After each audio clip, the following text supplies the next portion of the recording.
Check out carmarshal.com. The link is in the description. They help support us.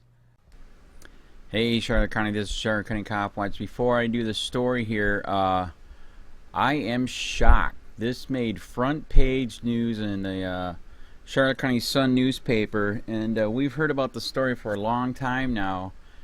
And wow, front page news. So basically, the quick story is this lady was hooked on drugs. She was selling drugs, and the Charlotte County Sheriff, the Nazi prick himself, Charlotte County Sheriff Bill PRUMMELL. Everything is about drugs here. Drug bust, period. Because the war on drugs is a war on you. Policing for profit, all that bullshit. So, some of the people that she was selling and buying drugs were involved in a sting where the Charlotte County Sheriff was busting all the low-level buyers. And there is the drug dealer that was selling drugs to her found out that she was buying drugs from someone else. He got pissed and started spiking her drugs to poison her. And in the end, it killed her. And in fact, the sheriff was told about this, and he does not care. He does not give a shit, because the main thing is for him is to be busting the low-level drug users. He loves the drug dealers like this, man, because he gets to bust the low-level. We are trying to prove it, but we believe the reason why he's so into drug bust here is because he's getting federal money. Someday we will prove it. We did meet somebody who did say that yes, Florida is a state that gets a crap load of federal money for this kind of bullshit. But we'd love to see documents someday. And of course, this fucker's so goddamn corrupt, he's just not going to cough them up. So if anybody knows what they are, what they're called, we'd be glad to do a sunshine law request to get them. But that's what it is, man. She was killed because she bought some drugs from somebody else and was selling them because she could get a better cut or deal or whatever. And so she was killed. The drug dealer that was the main one that she was getting it from bragged about it. Took a picture of her dead body and told other people, this is what's going to happen to you if you fuck with me. And Charlotte County Sheriff doesn't care. He said, oh, just another drug user. Who cares? I don't want to screw up my drug bust. It's fucking disgusting, man. Stop the war on drugs. Put this fucker in prison for the shit that he's done to the people of this community. My God.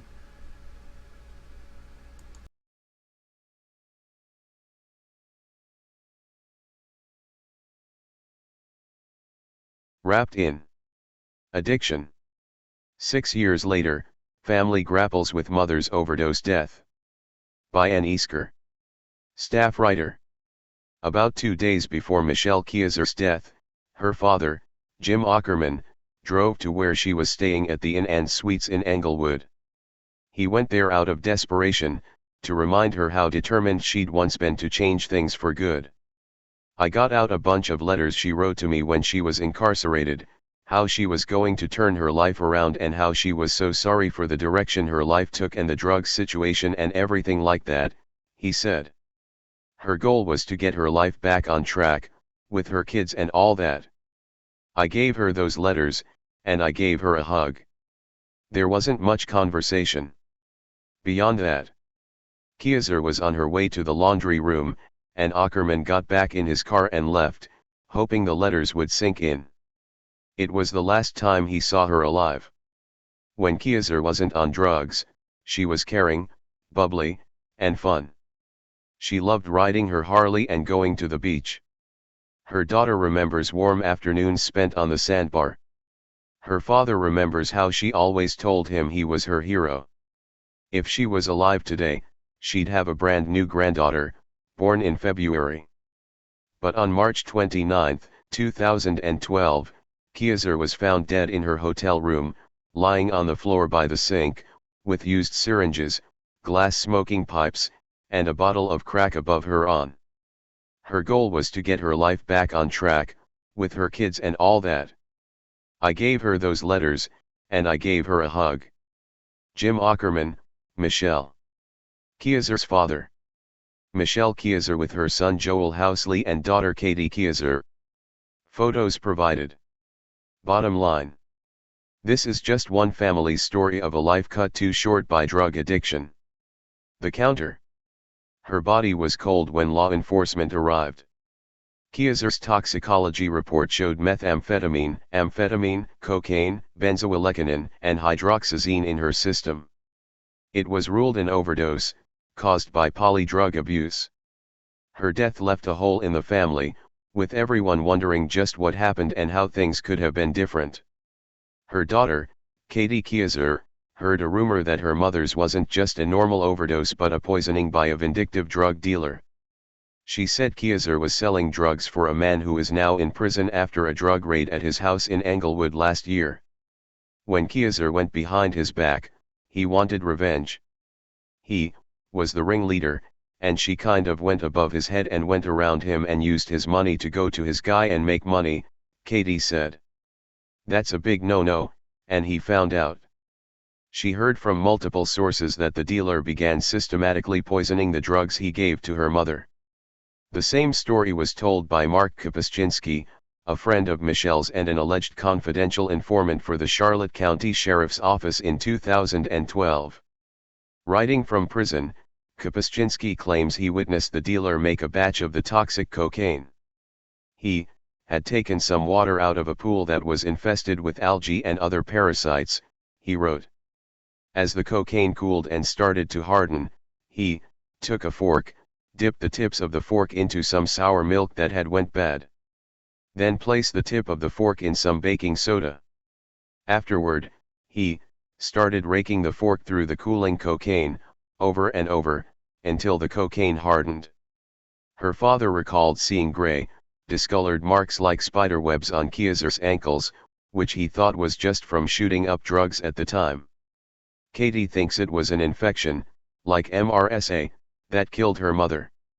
Later on, Kapuscinski said a photo of Kieser was used to threaten him, which Katie has also heard from others around town. The dealer was sending the picture of her around to other people and saying, "This is what's going to happen to you," she said. Whether it was an infection he gave her, or he gave her a bad dose of drugs, I know it was foul play. According to the investigation by the Charlotte County Sheriff's Office, Kieser was found by the hotel's housekeeper and John Twombly, a friend of Michelle's who worked for Evan Thomason, according to Kapuscinski. Kieser had been living at the hotel for months and typically paid daily in cash, but when her body was found, no one had seen her in a day and a half. Her car was at the hotel, but there was no answer when the housekeeper knocked on the door with Twombly, who said he was worried about her. They could only open the door a few inches due to the chain lock, so Twombly kicked it in, and they found her deceased. Detectives found no evidence of foul play, but Katie isn't convinced the agency fully investigated the case. She said some of her mom's belongings were missing, including her laptop which Katie got back from a cracked-out lady in a parking lot. Everything on it was wiped. It's almost like they said, "Oh, it's another drug addict off the street, and they don't have to get into it," she said. They're only worried about bringing the drug dealer down and getting the next guy, and they're not worried about getting justice for the families that are losing these people. For Bill Housley, Kieser's death wasn't exactly a surprise, but he felt like he had a hole in him when he got the call. Years ago, he was going to marry Kieser. Everything was ready for their wedding when she found out she was pregnant with their son Joel. Michelle was a very petite, beautiful woman, Housley said. She wasn't going to have her day of marriage be ruined because she was 6.5 to 7 months pregnant. They postponed the wedding, but after Joel was born, Kieser fell back into drug addiction. Housley knew she'd used drugs in high school, but she'd been clean for years. A psychiatrist at the time thought her return to drug use may have been connected to postpartum depression. The wedding never happened, but the two stayed friends, and Kieser even lived with Housley a few months before her death, after he rescued her from a crack house, he said. Kieser called him on the phone, crying, saying she was in trouble and afraid for her life. When he showed up, 2 men shoved guns in his face. He told them to put them away and went inside, where everyone was high. Housley took Kasey home, and she stayed about a month, until the day he found her smoking crack in the house. Joel's outside, knocking on the door, Housley said. She's screaming at him to leave her the F alone. I said, I can't live like this. You are not going to talk to our son like that. I'm leaving now, please be gone when I come back. About 2 months later, she was dead. Like Katie, Housley heard talk around town but nothing he can verify. The story he heard was that she overdosed on purpose after selling to an undercover cop, knowing she'd go to prison again, and this time, it could be for life. Everybody tried so hard to keep her involved and keep her straight, he said. Drugs are just a bad thing. Ackerman said he still blames himself for not being more understanding. When Kasey lived with him as an adult, he'd still tell her to be home by 11 p.m. The last time she didn't come home, he threw her belongings in a trash bag outside and locked the door. If I wanted to quit something, I always could do it, and I couldn't understand her not being able to get away from that drug scene, he said. Now that I've researched it and know more about it, I can understand why it was so hard to break away from that situation. I blame myself for not hanging in there and being more understanding. She had a big depression problem too, and I think that might have had a bearing in it. But I was at my wit's end. Ackerman said Kasey was just 15 the first time he found her in a drug situation. She dropped out of school at 17, and she'd go missing for days at a time. He remembers going up to the lifeguard towers at the beach late at night, hoping to find her on the beach and bring her home. He'd stay up all night searching. When she was older, the family tried to get her into rehab in Michigan, where more of her family still lives. The arrangements were all settled, but they couldn't get her to go. Katie, who spent time in the same drug scene, said she'd like to see more support for addicts in Englewood. When she was getting clean, she had to drive 45 minutes every day to go to a Narcotics Anonymous meeting in Port Charlotte or Venice, because there were none in Englewood. A drug addict just out of detox isn't going to want to drive 45 minutes every day, she said. We need more meetings, more education, and a detox center. But for Ackerman, he's not sure anything would have helped except getting out of Englewood, away from the people who kept dragging his daughter down. Her only way out of that was to get out of this town, away from these people, he said. It wasn't going to happen as long as she was here. She was so addicted to drugs that she had to have them, had to have them, had to have them. Email, aeasker@sun-herald.com. A drug addict just out of detox isn't going to want to drive 45 minutes every day. We need more meetings, more education, and a detox center. Katie Kasey, Michelle Kasey's daughter. Jim Ackerman with his daughter Michelle Kasey. Photos provided by family. Michelle Kasey on her motorcycle. Kasey had many friends in the motorcycle scene in Englewood. County, this is Charlotte County Cop Watch, and I wanted to explain what fair use is.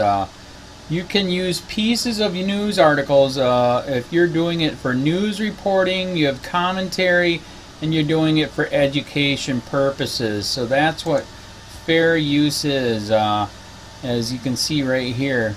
Another reason why I wanted to make this video is to let you know I have just joined with Patreon. A nice thing with Patreon, I make no money on YouTube. They took the money away years ago, and so this is another way to give, and it's a nice thing too because you can give monthly.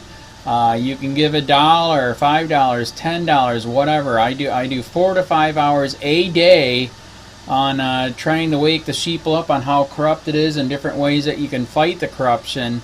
So Patreon is a way that you can do it, and then of course the old way is still there. Donate to Charlotte County Cop Watch with PayPal or credit card.